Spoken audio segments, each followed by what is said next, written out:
Hi students, my self मुस्कान शर्मा। हो जाएगा। तो अब हमारे पास टॉपिक है फ्रैक्चर्स। क्या है फ्रैक्चर्स? जब हड्डी टूटती है उसे क्या बोलते हैं? फ्रैक्चर हो गया। ठीक है। A fracture is defined as a broken bone और अ क्रैक्ड बोन। जब हड्डी टूट जाती है, ब्रोक हो जाती है या क्रैक हो जाती है, तब हम उसे क्या बोलते हैं? फ्रैक्चर हुआ है। क्या बोलते हैं? फ्रैक्चर हुआ है। ठीक है। Sign and symptoms of fracture क्या होते हैं, कि क्या लक्षण हमें देखने को मिलते हैं जिसकी हड्डी टूट जाती है? एक तो वहां पर स्वेलिंग आ जाती है, सूज जाता है वो एरिया। ठीक है। दर्द होने लग जाती है काफी ज्यादा, टेंडरनेस हो जाता है, वहां पे डिस्कम्फर्ट हो जाता है अफेक्टेड एरिया पे। जब हम प्रेशर अप्लाई करते हैं तो पेशेंट को बहुत ज्यादा डिस्कम्फर्ट होता है। डिफॉर्मिटी होती है बोन्स की, बोन्स हमारी ब्रेक हो जाती हैं, डिसलोकेशन, अपनी जगह से हिल जाती हैं बोन्स। तो ये हमारे किसके लक्षण हैं? किसी भी फ्रैक्चर के, जब कोई हड्डी टूटती है उसके। Types of fracture. अब कितनी तरह के फ्रैक्चर होते हैं हमारे पास? पहला है क्लोज्ड फ्रैक्चर। कौन सा है? क्लोज। नाम से पता लग रहा है बंद होगा, दैट मीन्स अंदर ही हड्डी टूटी है, हमें बाहर स्किन से कुछ नहीं दिखेगा। A bone is broken beneath the skin but without injury to skin. Skin पर कोई इंजरी नहीं हुई है, बिल्कुल भी नहीं पता चल रहा है कि हड्डी टूटी है, लेकिन अंदर बोन टूट चुकी है, तो इसको बोलते हैं क्लोज्ड फ्रैक्चर। फिर होता है हमारे पास compound fracture. A bone is broken and there is wound leading down to the fracture. In some cases, fractured bone may protrude out through such wounds. Compound fracture क्या है? कि हड्डी टूटी है और वूंड भी स्किन पर भी हमें दिख रहा है। कुछ फ्रैक्चर्स में क्या होता है, जो हड्डी है, जो टूटी हुई हड्डी है, वो इवन स्किन से भी या वूंड से भी निकल आती है। ठीक है। फिर है कॉम्प्लिकेटेड फ्रैक्चर। कॉम्प्लिकेटेड है fracture with in injury to a vessel और अ नर्व और अ वाइटल ऑर्गन। जब हड्डी तो टूटी, साथ में जो वहाँ पे वेसल्स हैं, ब्लड सप्लाई कर रही है, नर्व्स हैं या कोई वाइटल ऑर्गन है जैसे लंग्स हैं, हार्ट है, उन पर इफेक्ट डाल रही है वो, तो ऐसे फ्रैक्चर को हम बोलते हैं कॉम्प्लिकेटेड फ्रैक्चर। क्या बोलते हैं? Complicated fracture. फिर है general first aid treatment of fracture. अब फर्स्ट एड ट्रीटमेंट क्या देते हैं फ्रैक्चर वालों को? Do not move fractured part unless required. बिल्कुल भी ना हिलाओ जहाँ पे हड्डी टूटी है उस पार्ट को। ठीक है। अगर हमें ब्लीडिंग होती दिख रही है, खून आता दिख रहा है, तो उसकी स्टेराइल ड्रेसिंग कर देंगे और ब्लीडिंग रोकने की कोशिश करेंगे। ठीक है। जब एक फ्रैक्चर हमें पता है कि इस पर्सन को फ्रैक्चर हुआ है, उसे कुछ नहीं देंगे बाय माउथ, खाने को पीने को कुछ नहीं देंगे। ठीक है। If the victim is suffering from shock, the first aid treatment for shock में बी गिवन। अगर लग रहा है हमें कि पेशेंट को शॉक है, तो पहला ट्रीटमेंट हम उसे शॉक का देंगे, फिर हड्डी टूटने का कुछ करेंगे। ठीक है। Take the victim to the hospital as early as possible. जितना जल्दी हो सके उसे हॉस्पिटल लेके जाएंगे। Okay. Special treatment is necessary for following fractures. Special treatment किन किन के लिए चाहिए? जैसे कोई स्कल फ्रैक्चर है, ठीक है, in an accident a severe blow to head में कॉज स्कल फ्रैक्चर। एक एक्सीडेंट हुआ, एकदम से सर पे कुछ हैवी चीज लगी जिसकी वजह से जो स्कल है उसने उसके मतलब वो एक हड्डी है जो ब्रेन को अंदर रख रही है, दिमाग के ऊपर कवरिंग बना के रख रही है, तो उस वो टूट जाती है किसी एक्सीडेंट वगैरह की वजह से, अगर उस पर काफी जोर पड़ता है तो हमें क्या क्या लक्षण उसके देखने को मिलेंगे? अनकॉन्शियस, पेशेंट बेहोश हो जाएगा। ठीक है। नोज से, माउथ से, ईयर से खून आना शुरू हो जाएगा। पैरालिसिस हो जाएगा हेड मसल्स का, आईलिड्स का पैरालिसिस हो जाएगा, टंग का पैरालिसिस हो जाएगा। ठीक है। ट्रीटमेंट क्या देंगे? विक्टिम को मूव नहीं करना हमें। ठीक है। अगर फेस कलर रेड हो रहा है तो उसका हेड और शोल्डर हम रेज करेंगे, थोड़ा सा नीचे तकिया वगैरह रख के। ठीक है। अगर फेस कलर पेल है तो उसकी लेग्स को ऊपर करेंगे ताकि क्या हो सके, ब्लड सप्लाई ऊपर की तरफ जा सके। ठीक है। उसकी जो क्लोथ है उसको थोड़ा लूज कर देंगे around the neck, chest and trunk area पे। अगर स्कैल्प से ब्लीडिंग हो रही है तो स्टेराइल ड्रेसिंग लगाएंगे, ज़्यादा प्रेशर नहीं लगाएंगे, मॉडरेट सा प्रेशर देंगे उसको, उसे बाय माउथ कुछ नहीं देंगे, और अगर ज़रूरत पड़े तो आर्टिफिशियल रेस्पिरेशन CPR भी दे सकते हैं। ओके। फिर है नेक एंड स्पाइन फ्रैक्चर। ठीक है। अगर कोई गर्दन का या पीछे रीढ़ की हड्डी का कोई फ्रैक्चर हो जाता है तब क्या लक्षण देखने को मिलेंगे? एक तो बहुत ज़्यादा दर्द होगी उस रीजन में, पैरालिसिस हो जाएगा बॉडी का बिलो द इंजरी स्पॉट, जहाँ पर भी इंजरी हुई है उसके नीचे जितना भी पार्ट है बॉडी का उसको पैरालिसिस होने का खतरा है। ट्रीटमेंट वही है कि मूव नहीं करेंगे जब तक हमें लगेगा। ठीक है। अगर हमें मूव करना है तो फर्म सपोर्ट देकर उसे मूव करेंगे। ठीक है। विक्टिम का ध्यान रखेंगे उसके हेड और स्पाइन का कि वो एक लाइन में रहे, इधर उधर ना चला जाए। ठीक है। विक्टिम को रोटेट नहीं करने देंगे अपना हेड, उसका हेड आई मीन। ठीक है। और मूविंग जल्दी से जल्दी विक्टिम को हॉस्पिटल मूव करने की कोशिश करेंगे। ओके। अब है हमारे पास सनस्ट्रोक। क्या है sunstroke topic? Sunstroke is an injury caused by extreme heat. नाम से पता लग रहा है सन पे बहुत हीट होती है, ठीक है, तो एक्सट्रीम गर्मी की वजह से, हीट की वजह से जो इंजरी होती है उसे बोलते हैं sunstroke. Sunstroke occurs commonly in Elder person, थोड़े एल्डर पर्सन में देखा जाता है ये, ठीक है, जिनका ज़्यादा हेड एक्सपोज रहता है टू द सन हीट, मतलब बाहर जो ज़्यादा घूमते हैं, जिनका डायरेक्ट मतलब कोई टोपी वगैरह नहीं डालते, डायरेक्ट सन से उनका हेड एक्सपोज होता है, उनको ज़्यादा खतरा होता है, ठीक है। Person who wear a hot और and cool clothing and also consume a plenty of water may not suffer from sunstroke problem.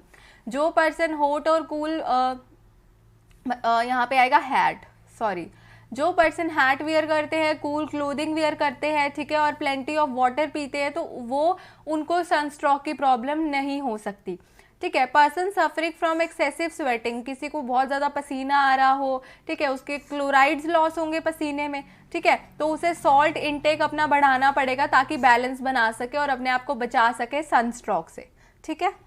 Treatment क्या देंगे? विक्टिम को हम फटाफट अंदर लेके जाएंगे, इंडोर लेके जाएंगे, बाहर से अंदर लेके जाएंगे, उसके कपड़े उतारेंगे, ठीक है, उसकी बॉडी को ठंडा करेंगे, कोल्ड वाटर स्पॉन्जिंग करेंगे। अगर विक्टिम कॉन्शियस है तो उसे प्लेंटी ऑफ वाटर पिलाएंगे और सॉल्ट सॉल्यूशन देंगे, ठीक है, और ट्रांसफ़र करेंगे विक्टिम को हॉस्पिटल एट द अर्लीस्ट, अगर हमें ज़्यादा सीवियर केस लग रहा है, ठीक है। अब है हमारे पास नेक्स्ट टॉपिक स्प्लिंट्स। स्प्लिंट्स क्या होते हैं? Splints are the rigid material used to fix ends of the fractured bone and to make it immobilize as nearly as possible. Splints क्या है? रिजिड मटेरियल, रिजिड होता है हार्ड, ठीक है, मतलब एक सख्त मटेरियल है जो फिक्स करता है, जो हड्डी टूटी है, जैसे ये हड्डी टूटी है, यहाँ से ये जुड़ी हुई थी वैसे, तो इनको इकट्ठे जोड़ने के लिए, इनको इमोबिलाइज करने के लिए हम स्प्लिंट्स का यूज़ करते हैं, प्लास्टर लगवाते हैं, ये वही होता है, ठीक है। They are made up of wooden plank, कैसे बने? वुडन प्लैंक के हो सकते हैं, मेटल के हो सकते हैं, कार्डबोर्ड के हो सकते हैं, ठीक है। टाइप्स ऑफ स्प्लिंट में आ जाता है, कितनी तरह के होते हैं? नी स्प्लिंट जो नीज पे लगता है, क्लेविकुलर जो क्लेविकल पे लगता है, प्लास्टर स्प्लिंट जो हम यूजुअली लगाते हैं, ठीक है, टेलर स्प्लिंट भी होता है, और नी स्प्लिंट विद प्रोटेक्टर भी होता है, ठीक है। फिर है elements of minor surgery and dressing. अब क्या क्या चीज़ें, हमें कोई माइनर सर्जरी करनी हो या किसी को पट्टी करनी हो तो कौन कौन सी चीज़ें हमें ज़रूरत पड़ती है? एक तो एब्जॉर्बेंट कॉटन की ज़रूरत पड़ती है, ठीक है, टेप की ज़रूरत पड़ती है, ड्रेसिंग बैंडेजेस की ज़रूरत पड़ती है, कैंची की ज़रूरत पड़ती है, डिफरेंट फोर्सेप्स की ज़रूरत पड़ती है, स्पॉन्ज होल्डिंग फोर्सेप वही आ गया फोर्सेप्स में, ठीक है, सूचर सर्जिकल नीडल की ज़रूरत पड़ती है, नीडल होल्डर की, नीडल पकड़ने वाले की, ग्लव्स की ज़रूरत पड़ती है, एंटीसेप्टिक क्रीम जैसे नाइट्रोफ्यूराजोन क्रीम या सिट्रीमाइड क्रीम, इन सब क्रीम्स की भी ज़रूरत पड़ती है, या लोकल एनेस्थीसिया जाइलोकेन वगैरह, हमें कोई सूचर लगाना है तो हम पहले एनेस्थीसिया देंगे, फिर उसके बाद सूचर लगाएंगे, है ना। तो ये एलिमेंट्स है, कोई माइनर सर्जरी परफॉर्म करनी हो या ड्रेसिंग करनी हो तो ये सारी चीज़ें उसमें लगती हैं। अब है हमारे पास टॉपिक पॉइजनिंग। तो पॉइजनिंग क्या होता है? Poisoning is defined as the entry of poisonous substance in the body of individual और upon the surface of the body of the individual. क्या बोलते हैं ये? पॉइजनिंग क्या होता है कि एंट्री होना पॉइजनस सब्सटेंस का, कोई भी पॉइजन, किसी भी जहर का बॉडी में एंटर होना इंडिविजुअल के, और या फिर उसके सरफेस पे आ जाना, उसे हम बोलते हैं पॉइजनिंग। पॉइजन होता क्या है? वो सब्सटेंसेस हैं, वो पदार्थ हैं जो कि हार्मफुल और टॉक्सिक इफेक्ट्स प्रोड्यूस करते हैं ह्यूमन बॉडी पर, बहुत खतरनाक इफेक्ट प्रोड्यूस करते हैं ह्यूमन बॉडी पर, ठीक है, और ऐसे पॉइजन का बॉडी में चले जाना, उस प्रोसेस को बोलते हैं पॉइजनिंग, ओके। फिर है रूट्स ऑफ पॉइजनिंग। अब क्या क्या रास्ते हैं जिससे हमें पॉइजनिंग हो सकती है? एक तो है ओरल रूट, कि आपने खाया, कोई कंटामिनेटेड फूड है, वाटर है जिसमें पहले ही जहर मिला हो, ठीक है, कोई इंसेक्टिसाइड गलती से खा गए, कोई पेस्टिसाइड खा गए, कीटनाशक, ठीक है, कोई अल्कोहल पी ली जो खराब है, कोई स्ट्रॉन्ग एसिड एल्कली, ठीक है, ले लिया, नारकोटिक्स ड्रग्स ले ली, ये सारे पॉइजनिंग करते हैं बाय ओरल रूट। फिर आता है इनहेलेशन। इनहेलेशन की आपने कोई चीज़ सूंघ ली, आपके नाक के थ्रू वो चली गई, जैसे आप कार्बन मोनोऑक्साइड सूंघ लें, ठीक है, डेंस स्मोक फ्रॉम फायर, ठीक है, अगर काफ़ी ज़्यादा आग लगी और आपने काफ़ी वहाँ पे स्मोक ज़्यादा हो, वो भी चली गई, तो वो उसकी भी पॉइजनिंग हो सकती है, ठीक है। कोई फ्यूम्स है पॉइजनस केमिकल के, वो भी पॉइजनिंग कर सकते हैं, ठीक है। फिर इंजेक्शन के थ्रू भी, इंजेक्शन ऑफ नारकोटिक्स, हिप्नोटिक्स, इनके जो इंजेक्शन है उससे भी पॉइजनिंग हो सकती है। स्किन पॉइजनिंग और कंट्रैक्ट पॉइजनिंग, जिसमें पेस्टिसाइड्स आपके स्किन पे लग गए, BHC लग गए, इरिटेंट लग गए, कोई केमिकल्स लग गए, ये सारी चीज़ें आ गई। फिर है बाइट्स। बाइट्स क्या है, कोई काट जाए, कोई डॉग की बाइट, कैट की बाइट, स्नेक की बाइट, बी की बाइट, तो ये सारे आपको रूट्स हैं जहाँ से पॉइजनिंग हो सकती है। ठीक है, उसके बाद है general preventive measures to avoid poisoning incidents. अब कैसे आप पॉइजन जो अवॉइड कर सकते हो, ठीक है, क्या क्या प्रिवेंशंस ले सकते हो आप। डिस्कार्ड एक्सपायर्ड मेडिसिन, जो एक्सपायरी हो गई मेडिसिन को उन्हें फटाफट आपको फेंक देना चाहिए, उनकी एक्सपायरी डेट जल्दी जल्दी चेक करते रहना चाहिए दवाइयों की। ठीक है, मेडिसिन को हमेशा लाइट में रखें सो दैट जो इन्फॉर्मेशन है रैपर पे वो आपको दिख सके इजिली। ठीक है, जो पॉइजनस केमिकल्स हैं उनको लेबल करके रखो, ठीक है, ताकि पता लग जाए, और बच्चों से दूर रखो। ठीक है, क्योंकि बच्चे होते हैं खेलते हुए कभी मुंह में डाल ली चीज़, है ना। फिर destroy empty containers very properly and immediately to avoid the misuse. और कोई खाली कंटेनर है, ठीक है, उनको बहुत ध्यान से यूज़ करो। ठीक है, या फिर अगर नहीं करना चाहते हो तो फेंक दो, है ना। बर्निंग ऑफ कोल, वुड और एनी सच फ्यूल मटेरियल जिसकी वजह से स्मोक प्रोड्यूस होती है, वो काम आपको क्लोज रूम में नहीं करने हैं, खुले में करो। ठीक है, examine frequently poisonous plant from surrounding and remove them immediately. कोई भी अगर पॉइजनस प्लांट आपको लगता है कि ये पॉइजनस प्लांट है, इसको अपनी सराउंडिंग में से निकाल दो और उसे वहाँ से रिमूव कर दो इमीडिएटली। क्योंकि क्या होता है, कई बार बच्चे वगैरह खेल रहे होते हैं, गलती से बच्चे खा जाते हैं, हाथ उसमें लगा लेते हैं, फिर वही हाथ मुंह में डाल देते हैं, जिसकी वजह से पॉइजनिंग हो सकती है। ठीक है, फूड मटेरियल को अपने ढक के रखो ताकि कोई कंटामिनेशन ना हो पाए फूड की। ठीक है, अब है first aid treatment to poisoning. अब क्या ट्रीटमेंट दे सकते हैं हम फर्स्ट एड पॉइजनिंग वाले को। अगर तो पर्सन कॉन्शियस है, होश में है, तो वॉमिटिंग लाएंगे, उसको वॉमिटिंग इंड्यूस कराएंगे एमेटिक्स। एमेटिक्स कौन सी ड्रग्स होती हैं, वो ड्रग्स होती हैं जो कि वॉमिटिंग इंड्यूस करवाती हैं। ठीक है, जैसे सिरप, एपिकेक हो गया, ठीक है, सॉल्ट सॉल्यूशन हो गया, तो ये सारी चीज़ें देंगे ताकि उसको वॉमिटिंग आए और जो पॉइजनिंग हुई है वो निकल सके उसके साथ। ठीक है, collect and preserve the vomiting material. अगर वो वॉमिट करता है तो वो मटेरियल को आप संभाल के रखो। ठीक है, उससे आइडिया मिल जाता है कि कौन सी तरह का पॉइजन इसने खाया है, तो एंटीडोट, उसको ख़त्म करने की जो दवाई है वो ढूंढने में आसानी हो जाती है।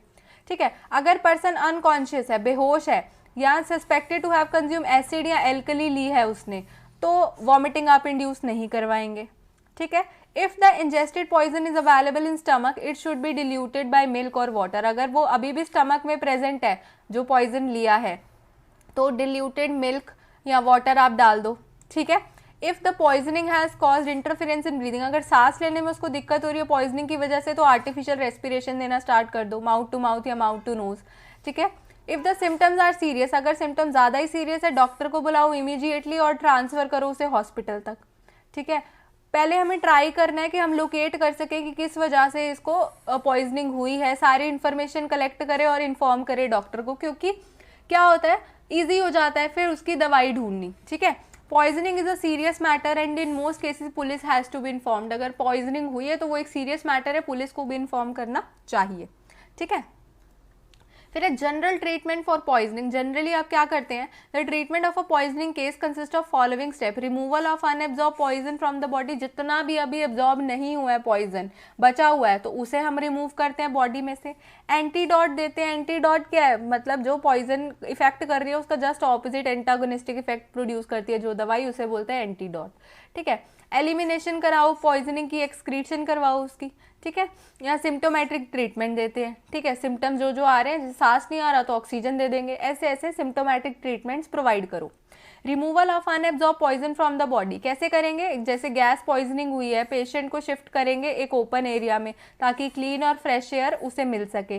ठीक है, फिर उसकी वजह से गैसियस पॉइजन निकल जाएगा। ठीक है, विक्टिम रूम को वेंटिलेट रखो, डोर खोलो, विंडोज खोलो, ओवर क्राउडिंग ना करो वहाँ पे।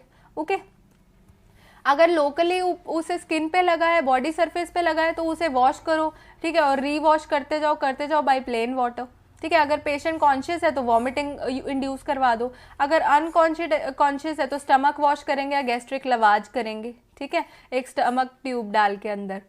फिर एडमिनिस्ट्रेशन ऑफ स्पेसिफिक एंटीडॉट। अब कैसे, antidote is a substance which stops the action of poison. Antidote क्या है, एक सब्सटेंस है, एक पदार्थ है जो कि जो पॉइजन एक्शन कर रहा है उसको स्टॉप करेगा, उसका उल्टा एक्शन करेगा। ठीक है, specific antidotes for particular case of poisoning are कुछ, जैसे है आर्सेनिक की पॉइजनिंग हुई है। ठीक है, तो हम दे सकते हैं, क्या दे सकते हैं, डाइमर कैप्रोल दे सकते हैं। ठीक है। अगर लेड की पॉइजनिंग हुई है तो इथाइलिन डायमीन टेट्रा एसिटिक दे सकते हैं। ओपीएम की पॉइजनिंग हुई है तो नैलोक्सोन हाइड्रोक्लोराइड दे सकते हैं। तो ये कुछ स्पेसिफिक एंटीडोट्स है पर्टिकुलर केसेस के लिए, ठीक है। When type of poison is not known, जब हमें पता नहीं होता तो हम यूनिवर्सल एंटीडोट देने की कोशिश करते हैं, ठीक है, क्योंकि अब जैसे हमें पता ही नहीं, अब जैसे यहाँ हमें पता था कि आर्सेनिक की है तो हम ये दे सके ना, अगर नहीं पता होता तो हम उस जगह यूनिवर्सल एंटीडोट देते, जैसे कि चारकोल हो गया, ठीक है। कंपोजिशन क्या होती है यूनिवर्सल एंटीडोट की? मैग्नीशियम ऑक्साइड देते हैं 1 पार्ट में, tannic oxide 2 part, activated charcoal 2 part और वार्म वाटर, इन सब का जो मिक्सचर होता है वो ओरल ड्रिंक की तरह विक्टिम को पिला दिया जाता है, जो कि एंटीडोट की तरह यूनिवर्सल एंटीडोट हर पॉइजन के लिए काम कर जाता है कई बारी, ठीक है। एलिमिनेशन ऑफ एब्जॉर्ब्ड पॉइजन, अब जो एब्जॉर्ब हो गया, ये तो हमने अनएब्जॉर्ब निकाला, अब एब्जॉर्ब हो गया उसका क्या करें? या तो एक्सक्रीशन करवाओ या डेफिकेशन करवाओ, ठीक है। डायूरेटिक्स दे सकते हैं मैनिटोल, क्योंकि उससे यूरिनेशन होगा जिसकी वजह से जल्दी पॉइजन बॉडी में से बाहर निकलेगा। जो एसिडिक ड्रग्स हैं वो एल्कलाइन यूरिन में रिलीज होंगी और जो बेसिक ड्रग्स हैं वो एसिडिक यूरिन में रिलीज होंगी, ठीक है। तो अगर हमें एक्सक्रीट करवाना है पॉइजन को तो नेचर ऑफ यूरिन हमारी हेल्पफुल होती है उसके लिए, ठीक है। सिम्टोमेटिक ट्रीटमेंट कैसे देंगे? रेस्पिरेशन, अगर सांस लेने में दिक्कत है तो रेस्पिरेशन मेंटेन करेंगे, कार्डियक मसाज कर सकते हैं, ठीक है। आईवी ग्लूकोज सलाइन दे सकते हैं, ऑक्सीजन दे सकते हैं, ठीक है। सेकेंडरी इन्फेक्शन बचाने के लिए कोई एंटीबायोटिक दे सकते हैं, तो ये चीज़ें हम उसको दे सकते हैं। लास्ट है हमारे पास एंटीडोट्स फॉर स्पेसिफिक पॉइजनिंग, कोई पॉइजनिंग हुई है उसके लिए क्या क्या एंटीडोट्स दे सकते हैं देख लेते हैं। Arsenic, bismuth, mercury, copper, gold and other heavy metal का अगर हमें क्या हुआ है पॉइजनिंग हुई है तो हम उसके लिए देते हैं BAL, दैट इज डाइमर कैप्रोल देते हैं, ठीक है। ये हमारा फिजियोलॉजिकल एंटीडोट है, ओके। फिर क्या है? Lead, mercury, copper, cobalt, cadmium, iron, nickel, इनकी अगर पॉइजनिंग हुई है तो EDTA देते हैं, ये चिलेटिंग एजेंट की तरह काम करता है, ठीक है। अगर हैवी मेटल की हुई है तो पेनिसिलामिन देते हैं, chelating agent of maximum efficiency, ये बहुत हायर एफिशिएंसी का हमारा चिलेटिंग एजेंट है, ठीक है। आयरन की पॉइजनिंग हुई है तो डेस्फिरॉक्सामिन दे सकते हैं, ये भी चिलेटिंग एजेंट है। अगर ऑर्गेनोफॉस्फोरस कंपाउंड की हुई तो डाई एसिटाइल मोनोक्सिम दे सकते हैं या ट्रोपिन सल्फेट भी दे सकते हैं, ठीक है। ये हमारा क्या है? कॉलिनेस्ट्रेस रिएक्टिव रिसेप्टर ब्लॉकर है, ओके। ओपीएम की पॉइजनिंग हुई है तो नैलोक्सोन हाइड्रोक्लोराइड दे सकते हैं। कोकेन की हुई है तो अमाइलिन नाइट्रेट दे सकते हैं। डिजिटेलिस की हुई है तो लिग्नोकेन दे सकते हैं, ठीक है। तो ये हमारे कुछ रिकमेंडेड एंटीडोट्स हैं जो इन पर्टिकुलर पॉइजनिंग में दे सकते हैं। और अगर नहीं पता है तो हम उस केस में कौन सी देते हैं? यूनिवर्सल एंटीडोट्स देते हैं। क्या देते हैं हम उस केस में? यूनिवर्सल एंटीडोट्स देते हैं, ओके। सो होप आपको ये सारा चैप्टर क्लियर हो गया हो अच्छे से।